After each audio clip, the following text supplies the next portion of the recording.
Similar to what Bishop Williams said, thank you all for coming, and thank you everybody that helped the Relief Society. Absolutely rocks. They prepared lunch, decorated the gym, got everything ready. Thank you for everybody that traveled to be here. We're glad you're here with us to celebrate Daddy, because he was awesome, and everybody in this room knows that.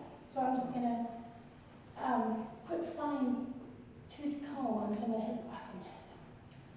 So in your program, one of Daddy's favorite quotes was from Russell and Nelson. He says, "The joy we feel has little to do with the circumstances of our lives and everything to do with the focus of our lives." And he lived and breathed that quote, and he taught us to as well. Circumstances are hard, even with the knowledge that we have, that we will be with him again. Doesn't make it easier now when he's not with us. And so, Daddy would say, he's like, all right, we've been sad, now let's move forward, because that's what he wants. He wants us to be happy. So, Dad was born, for those of you that don't know, he was born in Staunton, Illinois in 1956. He was the 12th of 15 children, and his mother was Dorothy, and his father was Harvey. His mom was a homemaker. And his father, real quick warning, we're a very sarcastic family. And I apologize if that is not in your forte. It's going to be a bumpy ride. So Grandpa, Harvey, he was a carpenter. So they moved wherever the jobs were. His father at times kept what you might call questionable company. He had some shady involvement with the mafia. To what extent, I'm not sure anybody that's alive still knows the extent. We just know that it was there. On his father's wedding night, he was arrested and served 18 months in prison. And so some said it was for passing counterfeit bills. Others aren't sure, but they all agree that it was something to do with the mafia involvement. So, happy honeymoon to Grandma.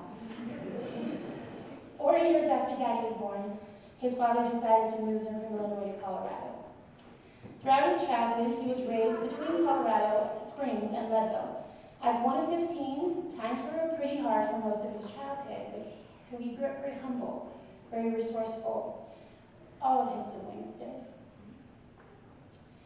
His father's dealings sometimes made life a bit hectic as well. At times, my father's mom would only be given a few hours' notice before she'd have to have the house packed up and all the kids, and off they go to the next place they were going. I believe this is where my father learned how to be a nomad. He's been a nomad his whole life. He never liked to stay in the same place very long, so we moved a lot. During his marriage to my mother, they moved 75 times. True story. Dad was always very smart. He absorbed knowledge like a sponge absorbs water. Learning came really easy to him, and he had an insatiable hunger for knowledge. He knew the most random facts about the most random topics. So you all know where I get this from. I can tell you something super random, but if it's something important, I'm not the one to ask. Dad would be. Funnily enough, he did not care for school. He wasn't a fan at all. He went to school his freshman year just long enough to make himself a pool table and shop. When he was done, he never went back.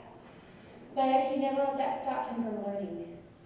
In March of 1974, Daddy made an impulse decision to go on a trip with two of his friends, Rusty and Rocky, to Durango, Colorado, where they pulled up to what was the science building of Durango High School. When Dad spotted the super groovy babe walking out of the building, one of his friends, Rusty, hung up the car and yelled, "Hey, Mom!" The super groovy chick threw her books in the air, screamed, and ran towards the car happily. Daddy said that was the moment he knew he would marry our mother. He decided to convince her. He must have done something, because by December of that same year, they were married. They were married in Durango, Colorado, and stayed married the next 50 years, and now throughout eternity. In February of '75, Daddy enlisted in the United States States Marine Corps. He served for 6 years before being honorably discharged in 1981. Just before he left for boot camp, my mother's grandfather, Charles Sight, gifted a copy of the Book of Mormon to my father with a challenge to read it and pray about the truthfulness. Daddy told me once that he had been feeling like there was something missing in his life for a while at that time, so he accepted the gift and the challenge. He then kissed Mom goodbye in Durango and headed to Colorado Springs to stay with his mom for the next 2 days till he shipped out to Camp Pendleton for boot camp. While he was at his mother's, he was doing a lot of thinking. His last night there, he waited until everyone was asleep and went to the kitchen where he could have the most privacy available. He knelt down and prayed to his Heavenly Father. In the prayer, he told Heavenly Father that he had already read so many other books from different faiths and religions, and that, frankly, he didn't want to waste his time reading another one if it wasn't true. So he asked Heavenly Father to tell him if it was true before he wasted more time reading it. Just as Daddy concluded his prayer, he said he physically felt hands upon his shoulders, and the Spirit warmed his entire body.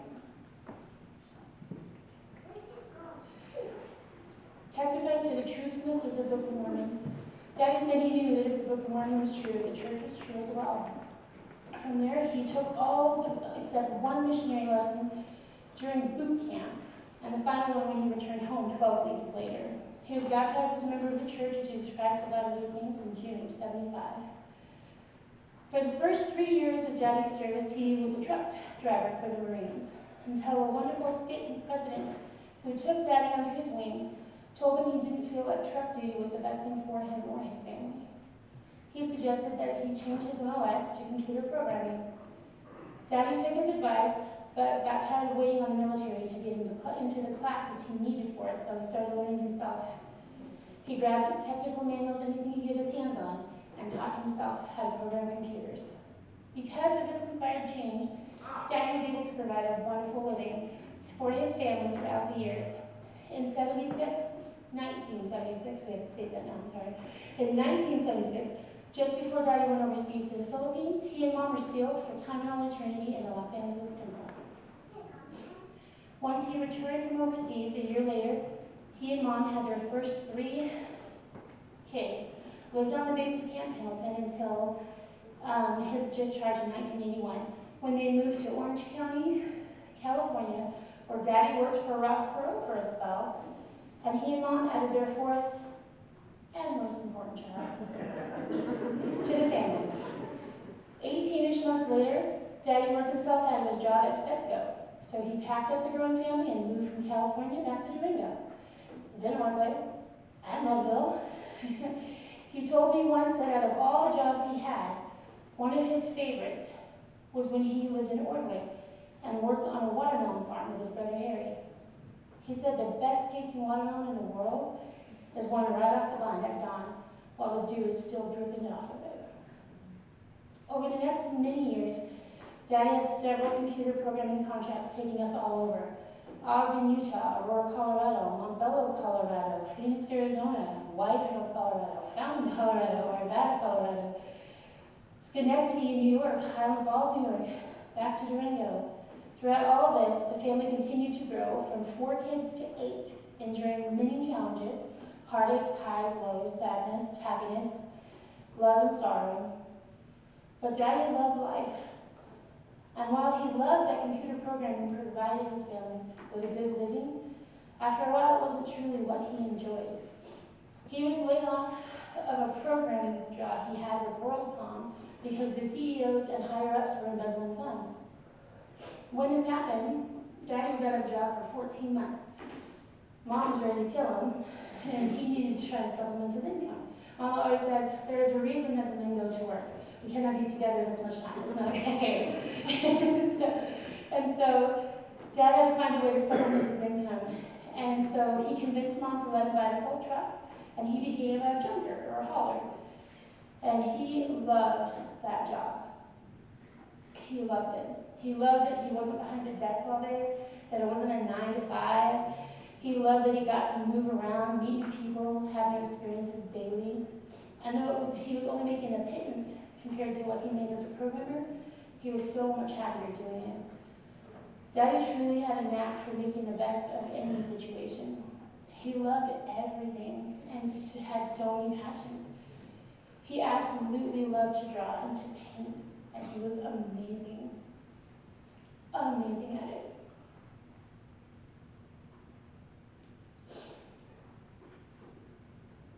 He loved to dance, and because of his love, he passed it on to us growing up, because we'd have dance parties all the time at our house. And you'll hear about that later, for sure. He loved to cook, but only when Mom went out of town. Every year she'd take a week and go see her mom, and Dad would cook like you would not believe. You'd have no idea he knew how to cook the rest of the year. But when Mom was gone, he sure did love it. He loved to make home videos. Many of our home videos are from when our dad got pneumonia. He was down for about 6 months with pneumonia, and he got bored out of his mind. So he started filming everything. So that's where most of our family videos come from. He loved to act. He had such a free and uninhibited spirit. He made skits with us and wrote plays with us. One of the accomplishments he was most pleased with, aside from his family, was the book he wrote in the early 90s and published some years later. It's called The Armies of Helaman. It's a fictional story about a Mormon mafia. It is a super good read. I feel like he might have been channeling his dad a little bit when he was writing that.